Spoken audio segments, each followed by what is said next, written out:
From CPRE and the CPRE Knowledge Hub, this is Research Minutes, a weekly look at new and important research in education. Today, we look at the educational legacy of redlining and how the racist lending policies of the 1930s may be impacting schools and students today. They went around from 1935 to 1940 around hundreds of these urban areas, and they assigned A through D ratings to these neighborhoods. Apart from historical pricing or comparable properties, the big factor that went into this is racial identity, ethnic identity, and class. We welcome Harvard University researchers Dylan Lukes and Christopher Cleveland, co-authors of a new working paper examining the relationship between historic neighborhood grades and current school funding, diversity, and student performance. They share what they learned from their work. For those schools that were located in these historically redlined, de-assigned neighborhoods, we are finding that at least on average, they have less educational opportunity than those located in A, B, and C neighborhoods. And some potential implications for education policy, practice, and future research. So that's a kind of a question of how to pool local dollars across different types of neighborhoods, which is certainly not an easy policy question and is tied into many different perspectives about the role of local funding. But I think it is something that can be reflected on. That's right now on Research Minutes.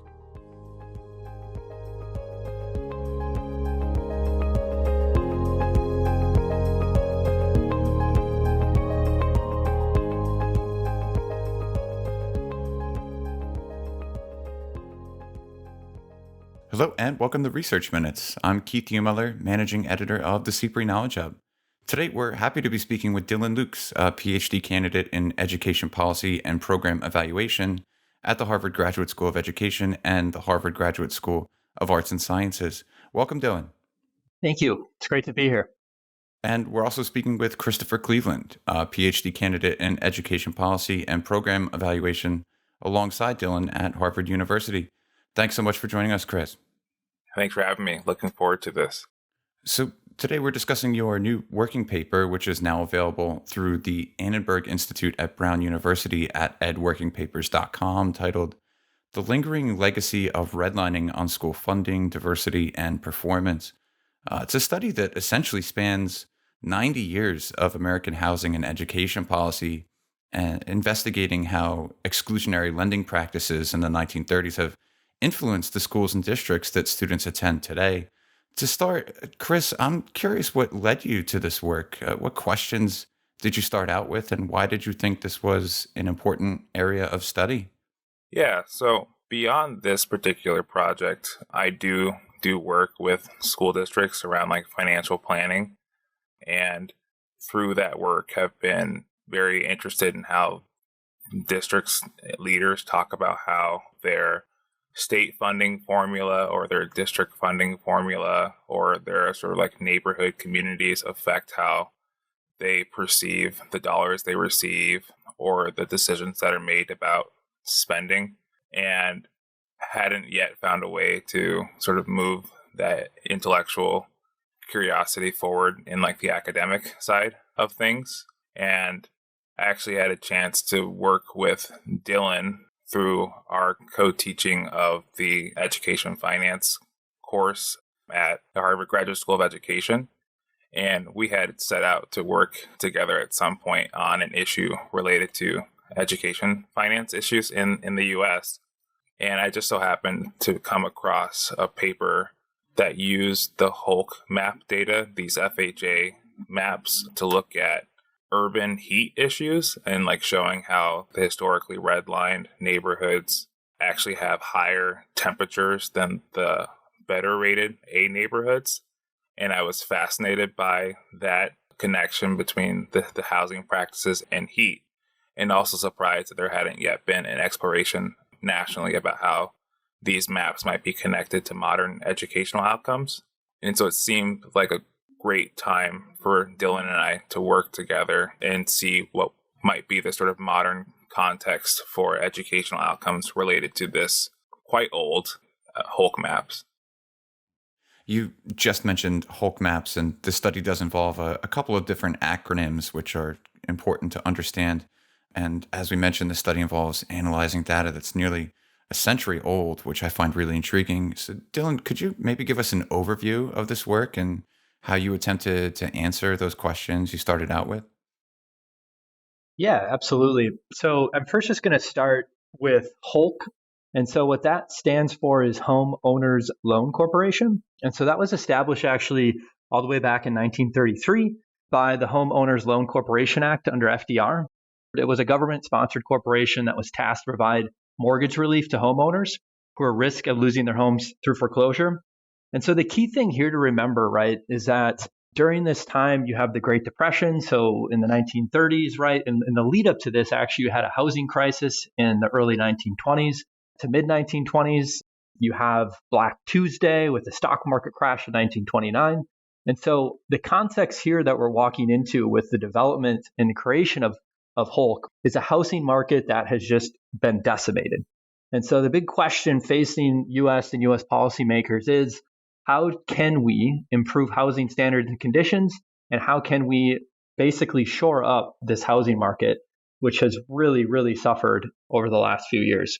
And so HOLC is created. And part of the creation of HOLC and what they did is from 1935 to 1940 is they basically went around all these large urban areas. I think there was actually over 240 cities. So in our paper, we look at around 140 or so core-based statistical areas, which is a combination of cities, but they went around from 1935 to 1940 around hundreds of these urban areas, and they assigned A through D ratings to these neighborhoods. And so A was safe and D was hazardous. And so it's really interesting when you look at, for example, the FHA, which is the Federal Housing Administration, it's 1935 underwriting manual in terms of how they assign these grades. And some big factors that went into this, apart from, for example, historical pricing or comparable properties, the big factor that went into this is racial identity, ethnic identity, and class. And so you often see these neighborhoods with Black Americans, immigrants, low-income whites receiving D grades. And once again, these D grades disproportionately impacted racial and ethnic minorities. And the reason these grades are so important is because they were used by HOLC and by the FHA, by the US government to determine creditworthiness and access to financing. And so if I have a D grade, I'm probably not going to get an FHA loan. And so I'm not going to be able to get FHA insurance. And it's going to be really difficult or more difficult for me to get financing for a home. And so owning a home becomes almost impossible. And so that's all the context of HOLC and FHA and the National Housing Act, all these different things that are coming into play here. And in your work, you've come away with a number of different findings so far. So first, could you tell us what you've learned about the relationship between district financing and historic HOLC gradings? So one of the first outcomes we looked at is district financing. And we look at 4 primary outcomes, one being total per pupil revenue. And then we disaggregate total per pupil revenue to per pupil local and per pupil state and federal. So overall, at the total per pupil revenue level, both nationwide and by region, we find that on average, total per pupil revenues are lower for districts in D-assigned HOLC neighborhoods than for A, B, and C grades. And the key thing here to remember too is these schools themselves were not assigned these grades, right? These are modern day schools. And we've mapped HOLC grades from 1935 to 1940 to these modern day schools and then linking them to their outcomes. So for total per pupil revenue, we see D compared to their ABC counterparts. We see on average they have less funding. And then disaggregating that, we see that difference is largely driven by local differences that favor A and B schools or districts in this case relative to C and D districts. So we see these local differences. And then we look at state and federal policies. We see that C and D districts per pupil averages outpace A and B district averages for both state and federal funding. And so we do see redistribution happening here, but it's not enough to close the large and what we find to be the statistically significant gap in average local per pupil revenues that favor these A and B districts relative to C and D. So those are some of the key findings in terms of snapshot findings that we find today. We also look at what happens over time. And so starting in the late 1980s and all the way up through 2010s, we look at trends, and we also look at gaps. And across all 4 of these outcomes, we see a positive upward sloping lines regardless of HOLC grade. But the key thing here is gaps. And so overall, we see the gap trend lines that are downward sloping between D versus A and B counterparts. What that means is that's a widening gap. So we see a little bit of a widening in the gap in overall per-pupil revenue across time. And that widening of the gap would favor the A and B districts over the D districts. If we look at federal and state, we also see, like I said before, the general trends are upward sloping. But if we look at gaps between D, i.e. those redlined neighborhoods versus the A and B, we see an upward sloping trend line. And so what that means is that there's a widening gap that favors Ds. In this case, these are our D districts. And then local, it's the exact opposite. It's downward sloping. We see a widening gap that favors A and Bs over D districts. So to summarize all this and put it more succinctly, what we find is that looking at these 3 decades, we see that on average, those districts most in need of additional resources due to inequality in local funding are those districts that receive the most state and federal funding. The key thing here, though, is that these districts are on the whole in neighborhoods today that were historically redlined in the 1930s and 40s. So what this tells us that there's evidence for a longstanding association between historical neighborhood inequality brought about by the assignment of these A through D grades and present-day district-level finance inequality.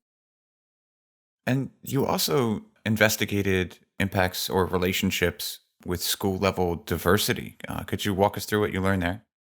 Yeah, so as Dylan was sharing, our finance outcomes are at the district level because of the availability of data.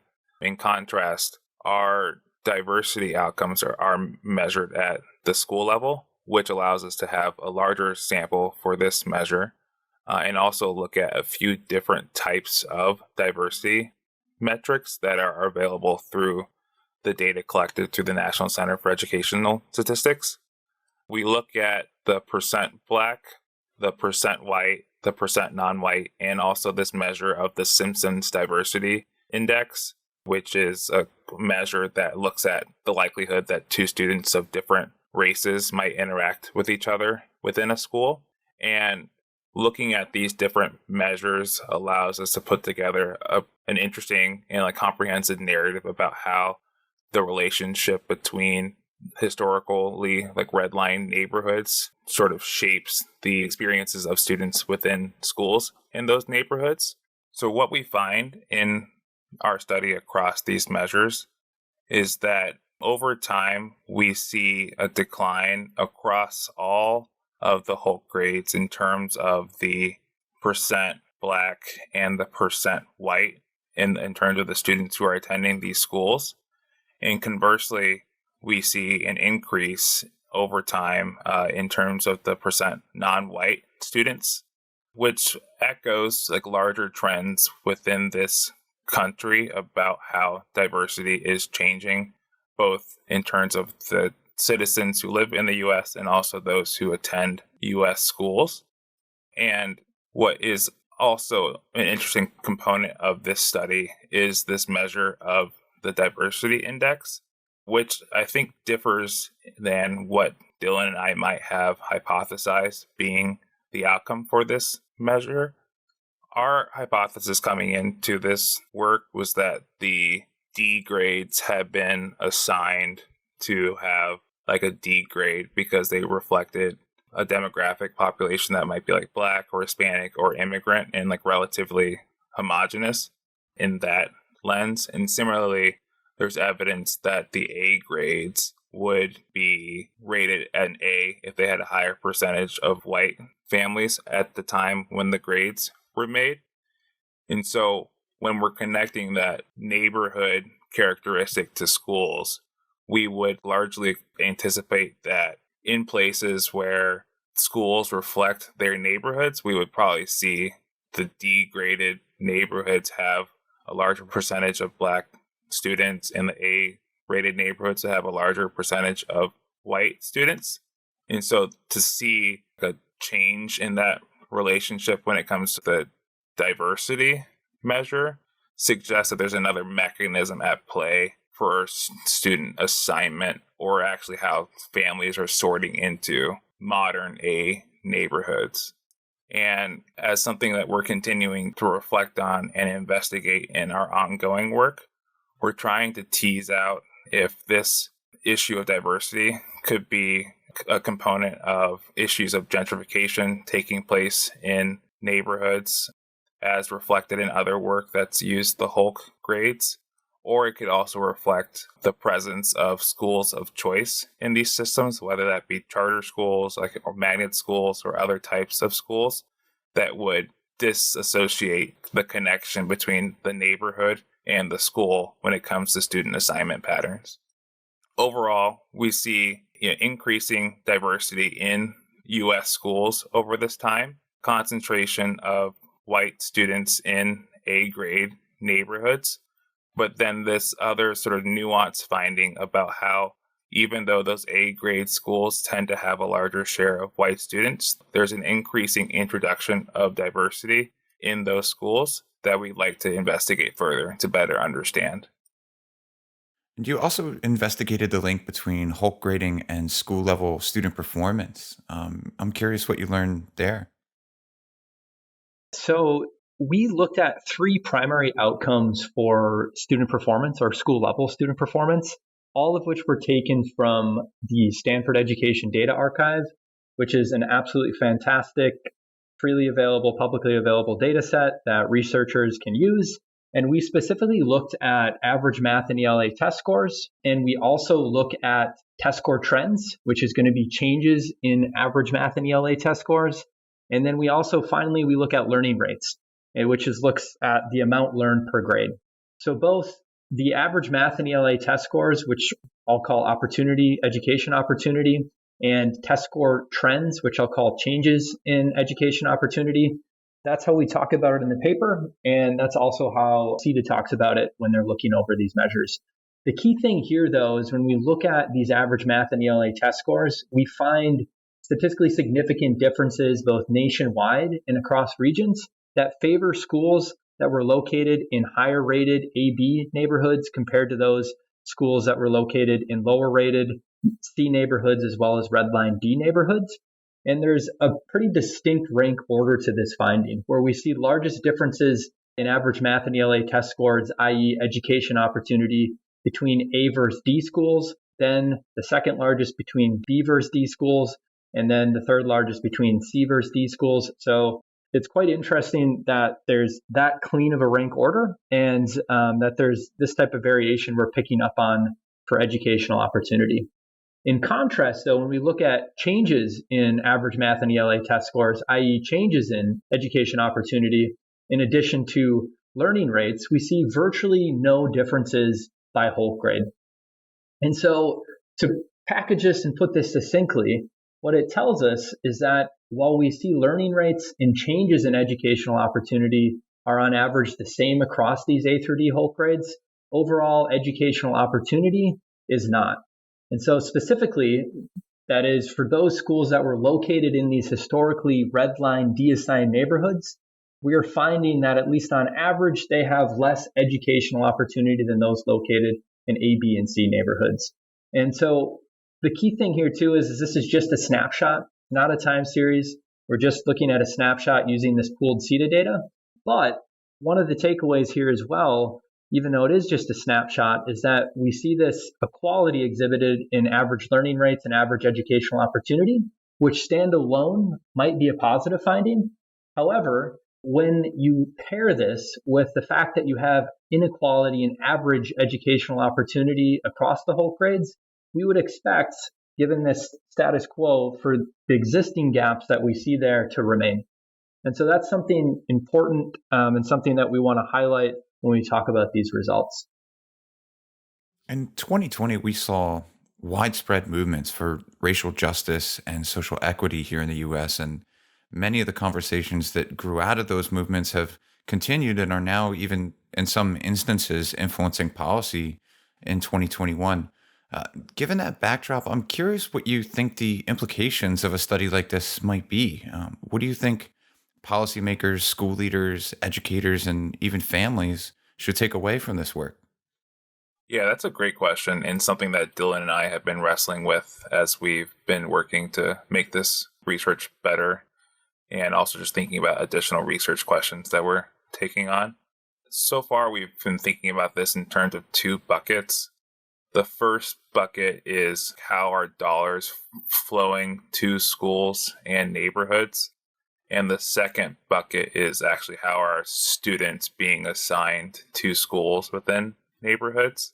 And for the first bucket about dollars, as Dylan highlighted earlier in this conversation, local funding is where we see the most variation across the A through D neighborhoods in our modern outcomes, whereas the federal and state dollars are tending to be distributed in a more equal pattern.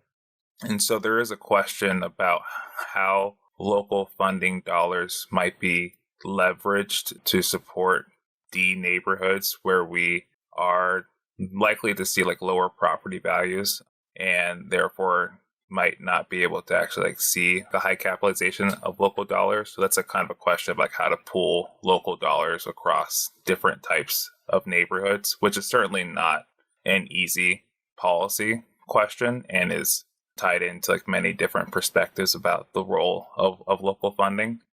But I think it is something that can be reflected on given the sort of persistent variation in housing values and neighborhood quality and how that currently affects schools.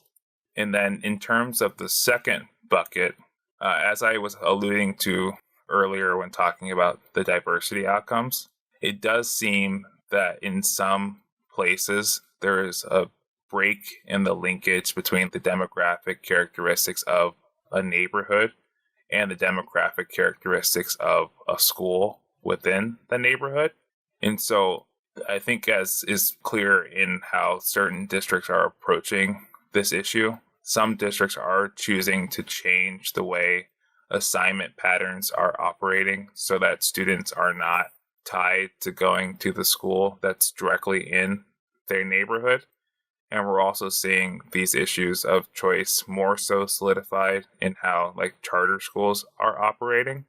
So there is a consideration about if there's a goal of increasing the diversity in a school, if these different mechanisms of providing choice are the way to pursue that. But I personally think that's still downstream of issues of funding, assuming that the dollars are not directly following a student when they're moving across a district. And finally, are there opportunities here for future research, either for you two or others who are working in this area?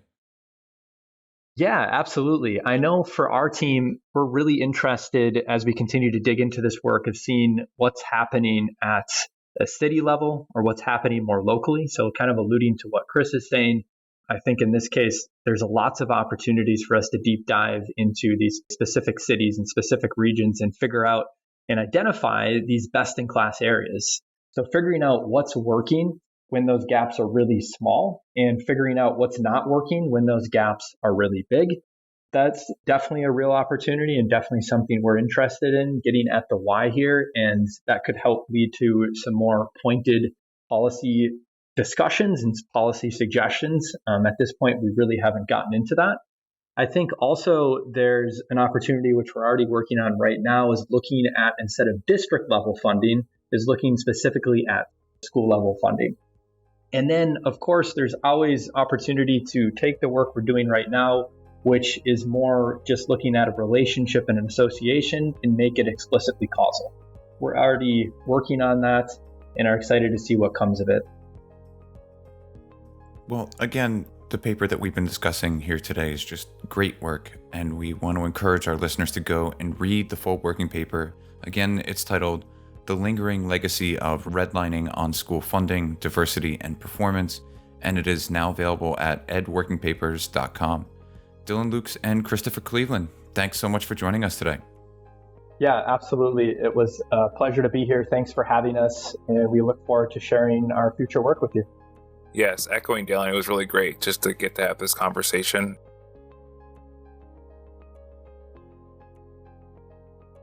Thanks for listening to this week's Research Minutes. presented by the CPRE Knowledge Hub. For more episodes or to subscribe to the series, you can find us at researchminutes.org. To share thoughts on today's episode or to suggest a future topic, you can follow us on Twitter at CPRE Hub. That's CPRE Hub.